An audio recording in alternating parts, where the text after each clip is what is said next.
After 2 years of waiting, we finally have some gameplay for Ananta, and along with this gameplay comes some news about the game. One of the biggest ones being that this game is not going to have a traditional gacha in it, which means that it's going to be a game that focuses on cosmetics as the main form of revenue. But the question is this actually a good move by NetEase? And is this going to actually hurt the game in long term? That's what I want to talk about in this video. I'm going to look at the advantages and disadvantages that this move has and talk about my personal thoughts about this. So with that being said, let's get into the video. Hey, what is up guys? It's Mordant. Now, Ananta is still at TGS, which means that we're probably still going to get a ton of information and updates for Ananta. So make sure you are subscribed to the channel so you do not miss out on my coverage of that. And also follow me on Twitter and Instagram, and also join the Discord channel. And if you're interested in news videos, challenge videos, discussion videos, and lore videos for any of the games that you can see on screen right now, then you really need to be subscribed to the channel. With that being said, let's get back to the video. So, while thinking about this video, I was having a conversation with my friend Katarina, and he was talking to me about how he wasn't very happy with the direction that Wuthering Waves story was going. And one of the main reasons for that is because most of the time when Wuthering Waves is doing a new story quest or even an event, it's mostly doing that to promote its newest character. The more people that like the character, the more people that will want to pull for the character. And this is sort of also affecting the story as a whole. And this is not a problem that is only unique to Wuthering Waves. Genshin also had this problem. And that is one of the main advantages that Ananta now has by removing the character gacha. This move allows them to now focus completely on the story that they actually want to tell and not have to worry about forcing a character that they just created for the new patch into the story in order to be able to promote that character. They can take their time making a story that a lot of people will actually enjoy, and this will also allow them to be able to tackle different kinds of areas of the story. And seeing as we have multiple different characters that we can actually switch between in this game, this means that we can have a main story in the game and also be able to explore the lives of these characters as separate side quests, as opposed to having a story where it seems like as though we're supposed to be focusing on one character's story, but the story never actually feels like it's about them. It feels like as though it's about other people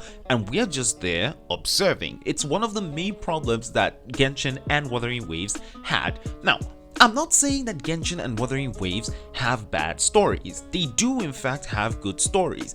The execution can be weak at times, but I do enjoy their stories, and I've always said it that I'm someone who is very easy to please. But it does get a little noticeable from time to time, especially like Katarina was pointing out to me at the time, when it feels like as though the plot doesn't really give you any stakes. It's just like as though if the MC comes into the story, everything just goes smoothly for them. And it's a little annoying, especially if you're someone who wants to have some depth in your stories. Like recently, I've been watching a lot of video essays on the God of War games, and I sort of started getting an insight into how people think about stories and how they want stakes and emotions to actually be in their stories.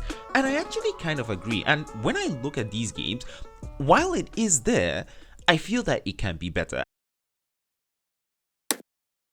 Now, the second advantage that the game now has by removing the gacha in it is accessibility to a larger audience. And this applies to both consumers and actually to the producers of these games. So, what do I mean? Now, before now, a lot of people would associate gacha games, especially the 3D open world ones, with basically degenerate behavior.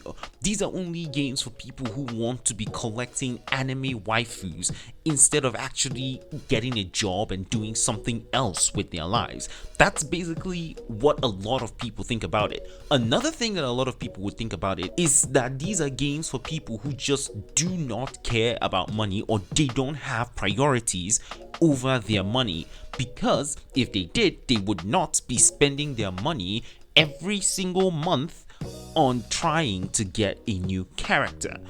But now, by removing the gacha in the game, this game now invites people who at first would have been turned off by the gacha mechanics into the game. And these are people who probably already play some games that may or may not have monetization practices that you could technically say are gacha-like, but don't really affect the story as much. Take for instance, battle royale games like Fortnite, Apex Legends, PUBG Mobile. These are games that you technically can roll for weapon skins, but then the weapon skins are only purely cosmetic. They don't, for the most part, if they're done correctly, help you win battles. They don't help you in any way. They're just there for you and other people to admire. And as for developers, I talked about this in my video talking about why DNA needs to succeed.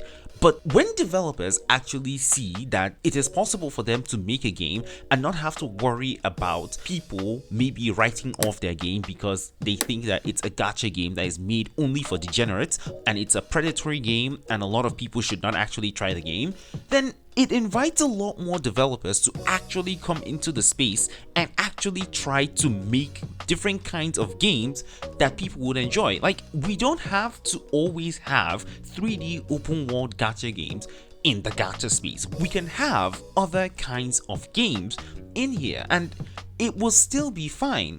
And at that point, I think we would need to rename the gacha space to something else, maybe the anime type game genre. I don't know, we'll think about something when the time comes. But the point is, when there are more developers in this industry, it leads to more competition. And as I have always said for quite a while now, the more competition that you have, the better it is for your consumers. It's the consumers that benefit in the long run. And it's also one of the reasons why I also want NTE to do well, because if Ananta is just a slam dunk win and there's no one to compete with it, it can lead to problems. But if there's another game that people can run to if Ananta decides to start doing some very questionable things, then the likelihood of them actually doing some questionable things actually goes down. Now, one of the main disadvantages that I can see coming along with this decision, which actually isn't really a serious thing, is the fact that gacha purists aren't actually going to really like this game. Now, clearly this point is not something that we really need to be concerned about. Ananta, if you guys are watching this video, please, no matter what, do not listen to anyone who says that you need to have some form of gacha in your game. It is absolutely not needed. I am serious. It's absolutely not needed. And while it's easy for us to bash on people who actually think that this game should actually have some form of predatory gacha, I personally understand them, because there was a point in my life where I thought that not having a 50-50 in a game really made the pulling boring. But that was mainly for content purposes, because whenever I watched a lot of Genshin pulling videos, it was always fun seeing the reactions of people when they lose their 50-50s. No, I am not wishing that people lose their 50-50s, but it was fun seeing the reactions that content creators had every time they lost their 50-50s. Like, every single time when a content creator is happy and then Chi-Chi pops up. And then it's even more funny if it's a content creator who consistently keeps getting a Chi-Chi. Looking at you, Twanto. So yes, there was a point in my life where I thought that 50-50s were necessary, but I am wiser now and I know that 50-50s are absolutely predatory, and I do not in any way, shape or form endorse them. But I do understand where some of these people are coming from, and to those people, what I will say is, try the game out. The main thing you should be enjoying in the game is the gameplay, and the fact that it doesn't have predatory gacha in it should not be the main reason why you decide that you are not actually going to play the game. The people who should actually be concerned with whether or not the game has predatory gacha are the people who actually make the game, the company that actually makes the game. Those are the people that should care about that. Your main concern should be whether or not the gameplay is actually fun. And speaking about the company, this technically leads to my second disadvantage for this. Now, because of the fact that characters are no longer the main source of revenue for this game, we might not see as high revenue numbers as we do for other gacha games that have that kind of a system, like Genshin Impact, Honkai Star Rail, Zenless Zone Zero, or Wuthering Waves. We might see lower numbers, but this point is really a shaky point, because if we have more people actually playing the game, like I said, the game is going to appeal to a wider audience now that it no longer has gacha. So if a larger amount of people are paying smaller amounts of money to get cosmetics in the game, it can technically add up and actually become comparable to actually having a smaller group of people who keep cashing in over and over and over again in order to be able to get a character. That's how I see it, but let me hear your thoughts down in the comments. And with all of that being said, thank you all so much for watching the video. It's already gotten quite long. I wasn't expecting it to get this long, but thank you all so much for watching. Subscribe to the channel if you haven't already.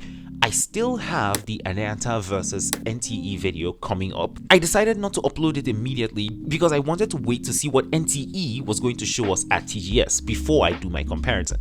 So make sure you are subscribed if you don't want to miss that video. And with all of that being said, I will catch you guys in the next video. Peace, guys.